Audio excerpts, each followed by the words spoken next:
Salut à toi et bienvenue dans cette nouvelle vidéo. Donc aujourd'hui j'ai un invité un peu particulier, on va pas forcément te parler d'immobilier pur, on va parler de liberté financière. Allez, bouge pas, on regarde ça maintenant.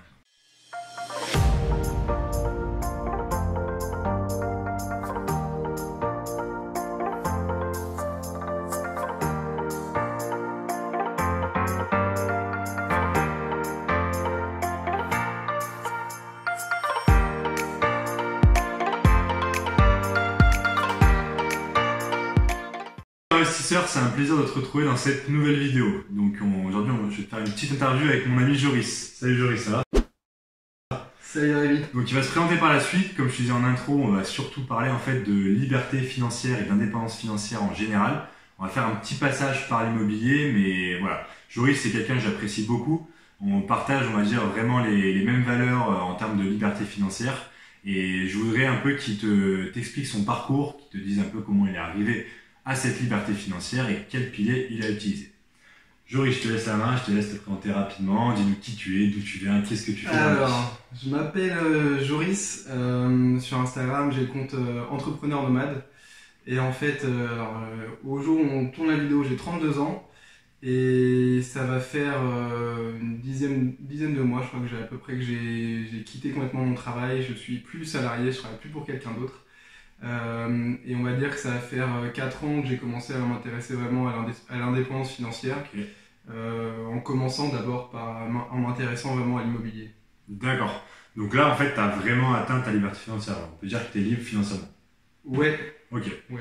Donc là, j'imagine qu'il y a plein de gens qui nous regardent et qui doivent se dire le mec est libre financièrement, donc tu dois être millionnaire, tu roules en Porsche, Pas du tout. voilà, tout ça. Pas du tout. En fait, être libre financièrement, c'est juste avoir plus d'argent qui rentre que d'argent qui sort, tout simplement. Ok. Je gagne pas des milliers des cents et pour l'instant, je fais encore des sacrifices en fait pour vraiment profiter de ma passion principale qui est le voyage, c'est vraiment de voyager au maximum. Donc dès que j'ai quitté mon travail salarié, j'ai quitté mon appartement et j'aime bien dire que je suis un SDF professionnel. Je paye pas de loyer à quelqu'un d'autre. Je suis propriétaire, mais j'ai des locataires dans les appartements. Et toi, en fait, t'es plus locataire fixe, exactement. T'es un peu nomade en fait. C'est ça, complètement nomade, comme tu dis. Complètement, exactement. Là, quand Okay. je suis en France, par exemple, là, je suis revenu pour l'été, profiter un peu du soleil. Bah, j'étais hébergé principalement chez ma belle-mère, par exemple. Okay. Et après, j'ai un peu bougé chez des amis à droite à gauche dans ma famille. Et quand on est à l'étranger, bah, on prend des Airbnb ou quand on peut rester plus longtemps, comme là, on va faire par exemple en Thaïlande, on va louer un appartement sur place pendant 3 mois. D'accord, ok. C'est pour ça que je voulais vraiment te faire cette vidéo avec Joris, parce qu'il y a beaucoup de gens, en fait, malheureusement, qui pensent que la liberté financière, c'est un peu être show-off, de rouler en Ferrari, d'être millionnaire. Joris, on partage vraiment les mêmes valeurs, je pense, c'est qu'on souhaite atteindre la liberté financière pour avoir plus de temps pour profiter, surtout pour voyager, mais ça n'empêche pas, en fait, de développer un business derrière. Comme tu l'as très bien expliqué, en fait, tu as un concept qui est super intéressant, c'est que tu es libre financièrement, mais comme tu l'as dit, en fait, tu es libre financièrement parce que tu gagnes plus que ce que tu dépenses. Exactement. Et donc, comme tu dis, tu fais encore quelques sacrifices, donc tu mets de côté, on va dire, tes plaisirs immédiats pour avoir un plaisir, on va dire, plus long terme. Et là-dessus, j'imagine que ça passe par de l'investissement. Tu développes quoi comme pilier en fait pour avoir atteint une pension? Alors j'ai commencé par l'immobilier, c'est vraiment ce qui m'intéressait, donc je me suis beaucoup formé pendant une année, on va dire, avant de passer vraiment à l'action. Alors moi avant j'étais dans une entreprise où on construisait des maisons de 7 sur bois, donc j'étais déjà un peu dans le bâtiment, je savais chiffrer des travaux, je savais voir un petit peu les travaux qu'il y a à faire dans un bien. Donc ça c'était un gros point positif, ce qui m'a permis de tout de suite acheter un bien vraiment qui était vraiment dégradé, donc personne ne voulait, ça faisait 8 mois que je le voyais dans les petites annonces, il partait pas, bon je vais le voir au cas où, et en fait j'ai réussi à pas mal le négocier et ensuite à faire les travaux dedans. D'accord. Je fais juste une petite parenthèse, en fait c'est très important ce que tu as dit, je vous dis souvent, trouver en fait le bien plus pourri du meilleur quartier, c'est vraiment important en fait, il y a beaucoup de gens qui essaient vraiment de se projeter, d'avoir le coup de cœur pour leur appartement. Alors quand vous souhaitez acheter une résidence principale, c'est super intéressant. Par contre, ce qu'il faut savoir, c'est que quand vous faites un investissement locatif, il faut vraiment trouver le bien dont personne ne veut. Toi, tu sais que tu as attendu 8 mois en fait. Ça fait 8 mois qu'il était là et qu'il bougeait pas. Personne n'en voulait, donc finalement. Les photos donnaient pas envie. Ouais. Et moi, je suis allé le voir un peu comme ça par hasard et j'ai eu le coup de cœur. Il sentait l'humidité, ça puait la mort, c'était moche. Alors t'as eu le coup de cœur parce que c'était moche en fait, parce que voilà, t'as un raisonnement vraiment d'investisseur quoi. Ouais, je me suis dit, bah, déjà il était pas cher. Il était pas cher par rapport aux autres biens. Et je savais que j'avais une grosse marge de négociation en plus en creusant un petit peu auprès du vendeur. J'ai vu qu'il était dans une situation un peu délicate avec sa femme.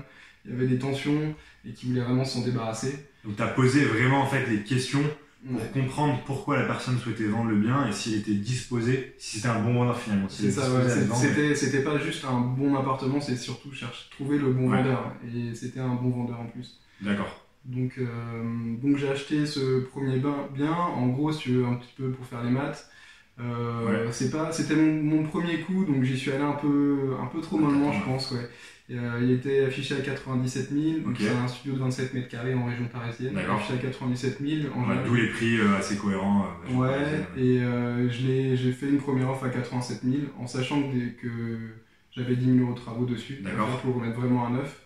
Et qu'à neuf, un studio comme ça se revendait autour de 105 110 000 € à l'époque. Maintenant, ça augmente. Ouais, bien sûr. Donc déjà, tu avais prévu, même avec tes 10 000 €, d'avoir finalement une petite plus-value, en tout cas de ne pas perdre d'argent. C'est ça, si je le revends directement avec les frais de notaire, j'étais flat. J'étais flat, voilà. Donc le gros avantage, c'est qu'il était à 200 mètres de chez moi, à côté de la gare d'une ville, c'était vraiment, vraiment très bien. Donc je l'ai eu à 87 000 €. J'ai fait financer, il y a juste les frais de notaire que j'ai mis en apport. D'accord. J'ai financé le bien plus les travaux. C'était un choix ou tu as été contraint en fait de le faire Non, c'était le premier investissement. T'étais tâton, j'avais l'argent, je me suis dit bon allez, je vais le mettre pour être sûr. Donc voilà, j'ai fait faire les travaux dedans, nickel. Et en fait, pendant que je suis en train de faire les travaux dedans, il y a une partie que j'ai fait faire, une petite partie plutôt décoration, pose de sol, peinture, j'ai fait moi-même. Et pendant que je suis en train de faire les travaux, j'ai revu une annonce d'un autre bien qui était juste à côté, et j'ai fait une offre dessus aussi. Et là pareil, c'était le même type de bien? Là c'était un 2 pièces de 27 mètres carrés. Rien à faire. Là pour le coup, j'avais plus d'argent sur mon compte, j'avais tout dans l'appartement. Et en fait, il était meublé, il y avait rien à faire dedans quoi. C'était un investissement clé en main en fait. Ouais, en fait, c'est une fille qui s'installait avec son copain, elle voulait s'en débarrasser, donc j'ai fait une proposition et je l'ai acheté avec tous les meubles à l'intérieur. Et j'ai eu les clés la semaine après, il y avait quelqu'un dedans. Et là pour le coup, j'ai financement à 110%, j'ai rien sorti du tout. Alors il y a deux points pour moi qui sont intéressants dans ce que tu as dit. Le premier point, en fait, tu parlais de trésorerie, c'est-à-dire que par crainte, j'imagine, tu t'es dit c'est impossible d'acheter en fait un bien en mettant 0 € de ta poche. J'imagine que vous êtes plusieurs à vous le dire. Moi aussi, j'ai eu cette même réflexion en fait lors de mon premier investissement. Je me suis dit c'est impossible, en fait, je me sentais obligé finalement de mettre de l'argent pour être crédible. Alors c'est pas une vérité en fait. Vous pouvez maintenant vraiment investir sans apport, ça dépend de votre situation. Mais ce qui est important en fait, c'est que comme tu le disais, c'est que tu as mis tous les frais de notaire. Et derrière, tu t'es retrouvé sans trésorerie. Ouais, c'est ça. Et donc, tu as bien monté ton dossier, j'imagine, et tu es allé voir la banque de façon solide pour le deuxième investissement, pour leur dire voilà, l'investissement, il coûte tant, il va m'apporter tant. Mais le risque que vous pouvez avoir quand vous mettez toute votre trésorerie, c'est que derrière, en fait, vous êtes un peu à sec et votre banquier vous dit bah, vous n'avez plus d'épargne, en fait, monsieur, je ne peux pas vous suivre. Alors que si vous avez l'épargne sur votre compte, je ne vous dis pas de la mettre en fait dans l'investissement, mais ça montre au banquier que finalement, derrière, tu es solide. Et que tu peux aussi justifier que si derrière tu as un impayé par exemple de 1 ou 2 mois, tu vas réussir à pas être sur la paille comme tu disais. Exactement, c'est vraiment, faut dire cash is king, le cash tu le gardes dans ta poche, même si c'est pour montrer au banquier que, voilà, que tu peux subsister à tes besoins s'il y a des soucis, mais il faut pas le mettre en apport, il faut en mettre le moins possible. Et voilà, les prêts c'est pareil, les prêts j'ai fait sur 23 et 25 ans. D'accord. Donc pour vraiment avoir du cash flow, réduire les mensualités au maximum. Et là en termes de cash flow justement, en global, ça te rapporte combien en termes de financement? Alors c'est surtout le premier qui est intéressant parce qu'il y avait beaucoup de travaux, et le deuxième je l'ai acheté parce que c'était vraiment le coût, il était aussi à côté de chez moi et que je pouvais l'avoir en sortant zéro et que j'étais chaud dedans quoi. En gros avec les deux je suis à 350 € de cash flow mensuel. Ok, d'accord, donc ça te fait un complément de revenus. Alors là, j'imagine que tout le monde se dit 350, il est libre financièrement, donc soit tu manges une fois par mois. C'est pas soit voilà. Donc j'imagine que tu as un autre levier en fait qui est intéressant. Donc moi que je maîtrise pas encore, mais je compte aussi sur toi là-dessus et j'apprends beaucoup sur ce sujet. Donc j'aimerais bien que tu en parles. Donc levier, c'est vraiment Internet. Alors en fait, voilà, une fois que j'avais fait mes investissements immobiliers, j'ai voulu continuer les investissements immobiliers. Et en fait, ma femme en pouvait plus à son travail. Elle faisait 3 heures de transport par jour pour faire un travail. La rat race, quoi. Pour faire un travail qu'elle aimait pas. Elle allait s'enfermer dans les toilettes parce qu'elle était pas bien.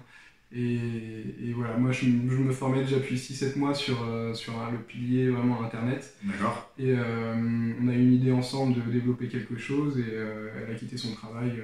Voilà, en 2 mois c'était fait, elle est partie de son travail et elle a lancé sa boîte. En fait, moi je suis associé dedans et pendant encore 1 an j'ai travaillé avec elle le soir. J'étais salarié la journée. Tu faisais double.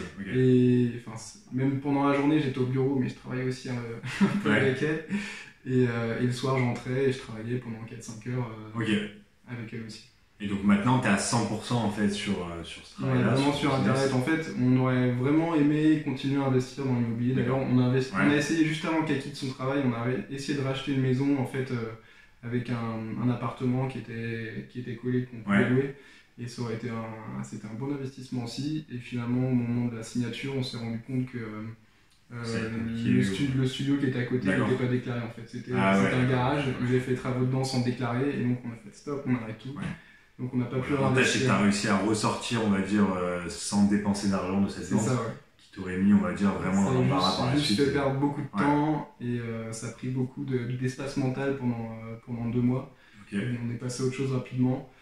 Et donc voilà, maintenant c'est vraiment Internet qui nous permet de manger.